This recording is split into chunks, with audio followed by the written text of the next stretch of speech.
Welcome back to this playthrough for Fallout New Vegas. In this video we're going to be going back to the main quest. I think this is the house always wins 7 if I'm not mistaken. I am not mistaken. And it looks like Vault 11 is the closest place to this El Dorado substation. Just playing it safe, I have grabbed some, you know what? I knew you all were going to do this. I knew this was going to happen. Give me 1 second.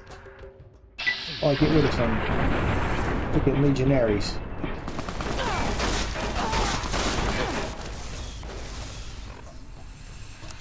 Every single time.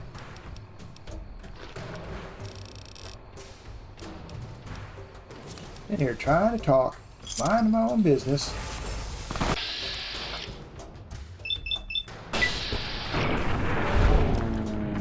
Dead.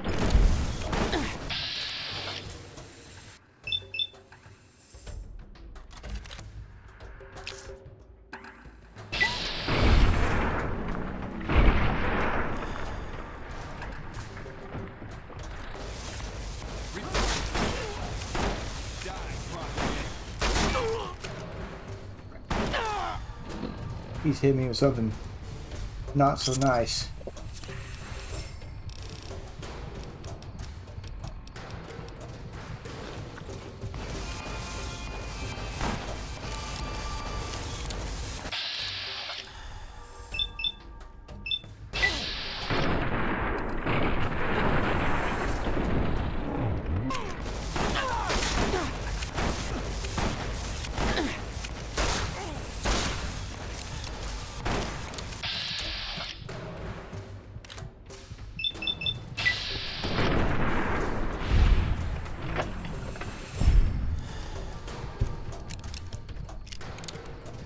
These guys.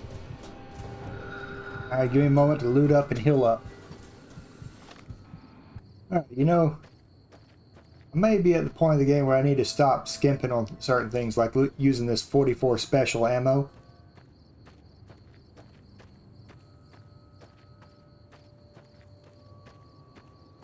Trying to save my good stuff. But when they're using stuff like brush guns against me, well, maybe I shouldn't be as conservative with my stuff. Anyway, as I was trying to say, I did bring 3 stealth boys for this quest, just in case. There may be a good reason to do that.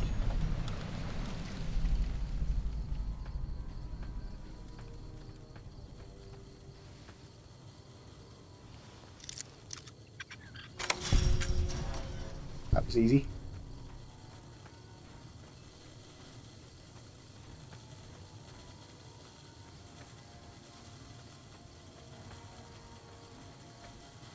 It's also probably not where I need to be.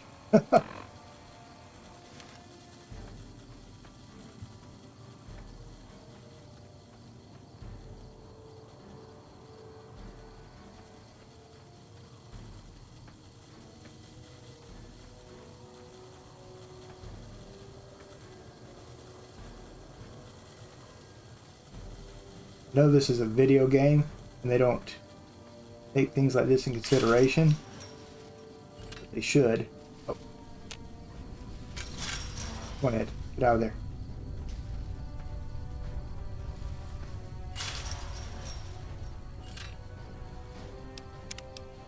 You don't want to make it obvious that you were just there.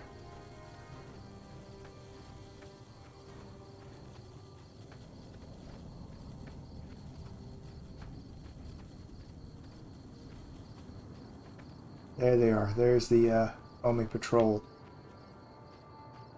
Where they roam.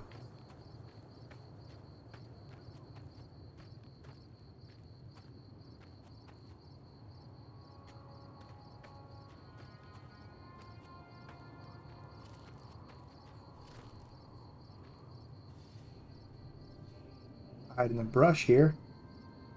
See them, but they can't see me.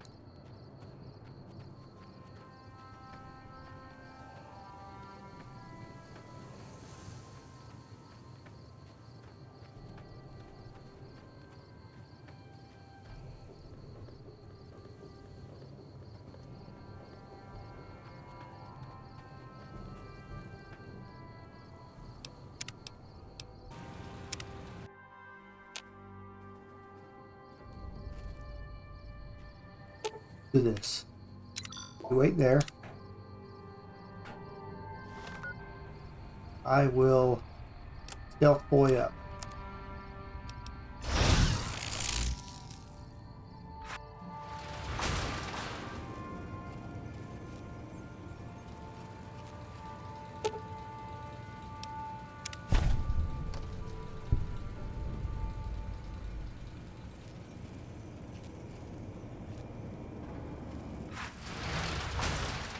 Guess you woke him up, Ed. Let's get out of here, buddy.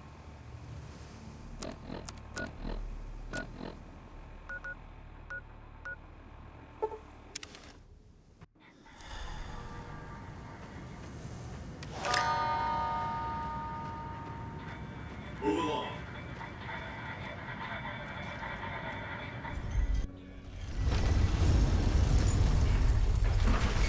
This may or may not be the last or next to last quest in the main, storyline prior to the second Battle of Hoover Dam, theoretically.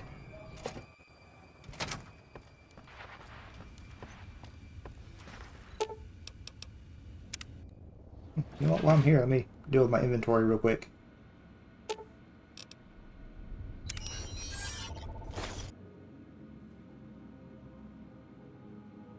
Dealt with inventory. Put my stealth boys away, so let's go report to Mr. House. Be advised, the Lucky 38 is not open to the general public. Trespassers will be shot. Thank you. So polite. As you can see, Vegas is humming along. I've tested my C3I broadcasting arrays. Everything is in order. And just in time, as it turns out, the forces of Caesar's Legion are on the march, establishing a staging area east of the dam. Their assault could begin at any moment, so that's where you'll be heading, if you're ready. Hoover Dam.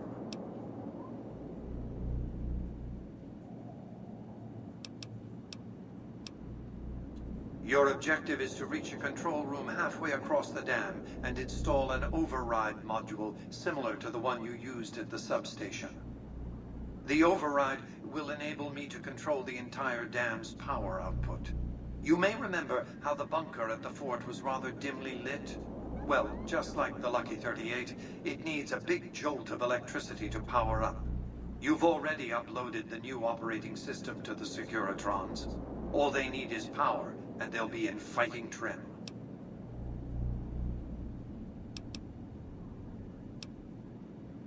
Even now, on the brink of battle,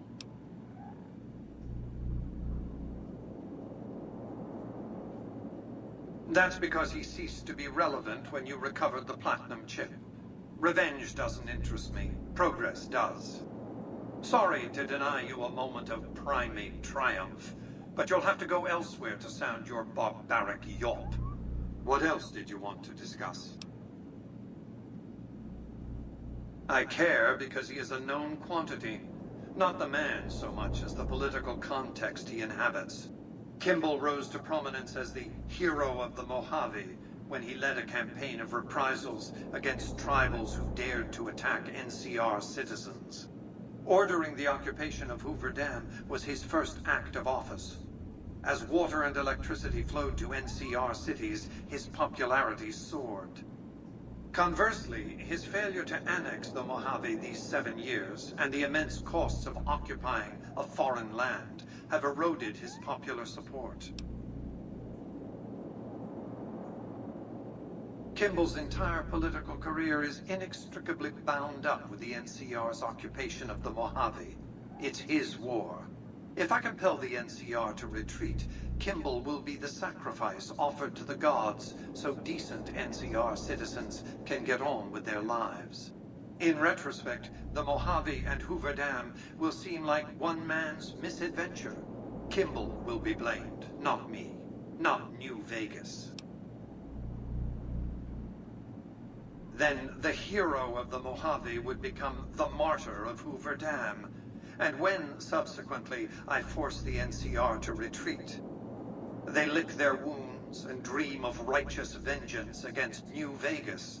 Hello, embargo. farewell tourist economy. I've calculated and recalculated these probabilities. Kimball must live. What else did you want to discuss?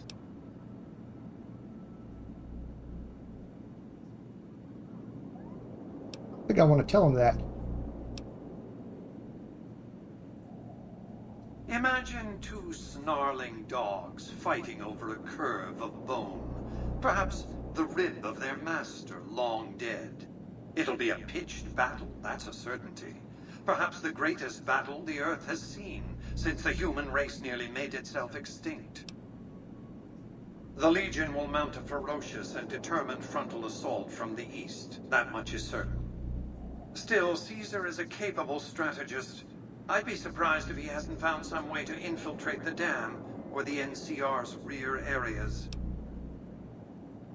General Oliver's strategy, or tunnel vision, as I like to call it, has been to mass troops at Hoover Dam. He wants to outfight the Legion in a straightforward slugging match, and then, when they rout, pursue and destroy them in detail.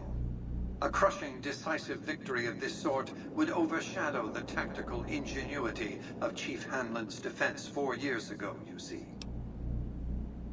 A good deal should be obvious to you by now. I won't spoil the rest by talking out of turn. What else did you want to discuss?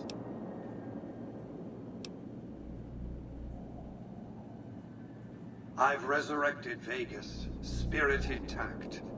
What I need now is the ability to enforce my rightful claim. Not just against Caesar's Legion, by the way. In fact, the NCR is a more present and insidious threat. To enforce, one must have force, a position of strength. Years ago, when I detected NCR scouts roaming the Mojave, I could tell from their uniforms that these were no mere tribesmen.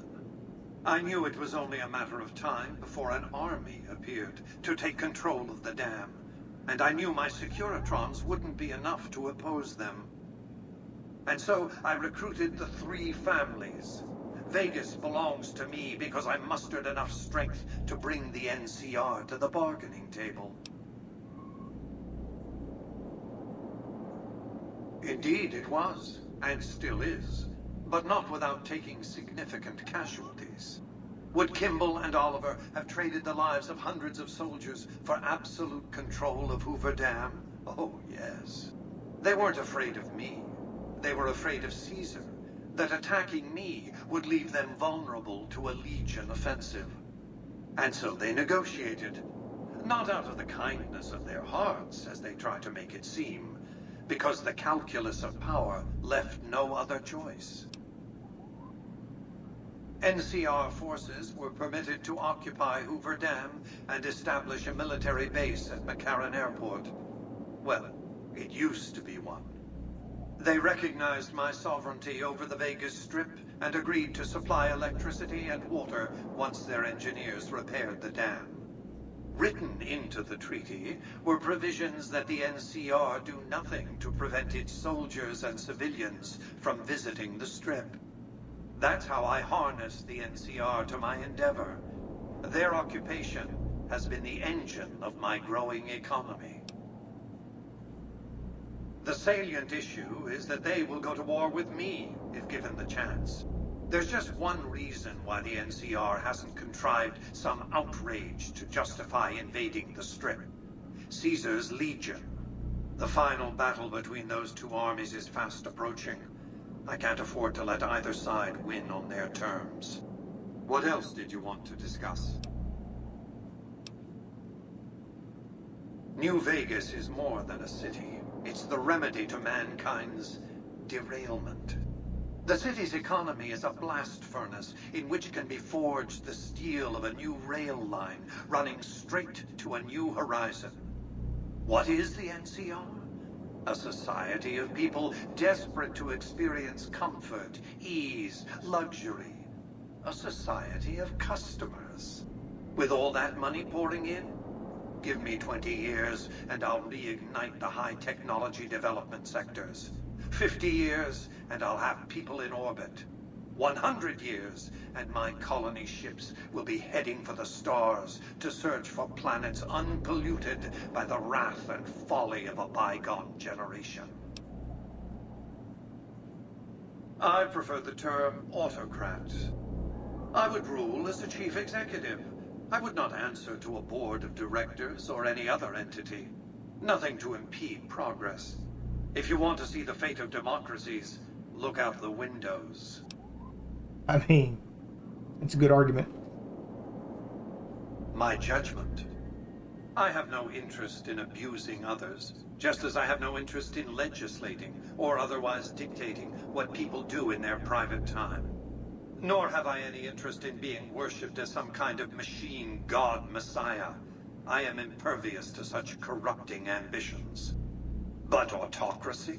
Firm control in the hands of a technological and economic visionary? Yes, that Vegas shall have. What else did you want to discuss? What of it? I enjoy them. There's something about a little diorama set inside a glass dome that I find pleasing. If you run across any out in the wastes, turn them in to Jane. She'll compensate you. What else did you want to discuss? Hoover Dam, of course. A hydroelectric dam. The NCR had it up and running at 50% capacity within a year of occupying the dam. By treaty, New Vegas receives 5% of its output. More than enough. What else did you want to discuss? It was a place of splendor. As magnificent as today's strip may seem, it's but a shadow of the neon paradise that was Las Vegas. I grew up not far from here, and though I traveled the old world extensively, I never found another place like it. By 2065, I deemed it a mathematical certainty that an atomic war would devastate the Earth within 15 years. Every projection I ran confirmed it. I knew I couldn't save the world, nor did I care to, but I could save Vegas, and in the process, perhaps save mankind. I set to work immediately. I thought I had plenty of time to prepare. As it turned out, I was 20 hours short. On the day of the Great War, 77 atomic warheads targeted Las Vegas and its surrounding areas. My networked mainframes were able to predict and force transmit disarm code subsets to 59 warheads, neutralizing them before impact. Laser cannons mounted on the roof of the Lucky 38 destroyed another 9 warheads. The rest got through, though none hit the city itself. A suboptimal performance, admittedly. If only the Platinum chip had arrived a day sooner. The Platinum chip was printed in Sunnyvale, California on October 22nd, 2077, the day before the Great War. It was to have been delivered by courier the following afternoon, but by then, the world had ended. The chip contained vital software upgrades, but not just for my Securitrons. Every aspect of the missile defense grid would have been upgraded too. Given that I had to make do with buggy software, the outcome could have been worse. I nearly died as it was. Software glitches set off a cascade of system crashes. I had to take the Lucky 38's reactor offline, lest it melt down.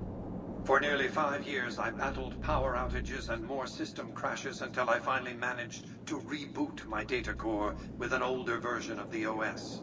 I spent the next few decades in a veritable coma, but I survived, obviously, and eventually thrived. As I've said, your objective is to install an override module in the control room halfway across the dam. Are you ready to perform this task? Then handle them with dispatch. The Legion's assault is imminent. You know, that was actually pretty interesting. There's a lot of exposition, you know, that I didn't know before, which kind of explains how Vegas is the way it is, because Because, you know, like the opening movie says, a place untouched by the war, which is obviously not true. This place was definitely touched by the war, and he kind of gave us some pretty good backstory as to exactly how he avoided the majority of the damage, but not everything. So that's actually pretty cool. And to be honest, I mean, Mr. House, he's not flawless, he's not blameless, but I can kind of see where he's coming from. I'm starting to actually think maybe siding with Mr. House isn't exactly a totally bad idea. Or maybe I'm just crazy. Possible. Anyway, so what I'm going to do is I will jump into this other quest here, the reunion. You know, if you think about the DLCs, if you don't have Veronica in your party, it doesn't seem like a big deal to do the Dead Money DLC. And the Big Mountain DLC is kind of cool because there are some stuff in it to deal with Ulysses that are in the Big Mountain DLC, and obviously Lonesome Road deals with him directly, basically. But I don't think Honest Hearts, I mean, I could be wrong, it's been a while since I played Honest Hearts. That one doesn't really seem to have anything to do with any of the other DLCs. But, you know, at this point, I think this is probably a good time to go confront the other courier. Well, that, and because from a storyline perspective, it definitely does happen before the second battle, so this is as good a time as any, I suppose, to go and confront old Ulysses, if I'm saying his name correctly. I hope I am. And yeah, that's what I'll do. Is I'll start working my way over to the Divide, and we will see what we can see. In the meantime, I'll just say thank you very much for watching this video, and I'll see you all in the next one. Take care.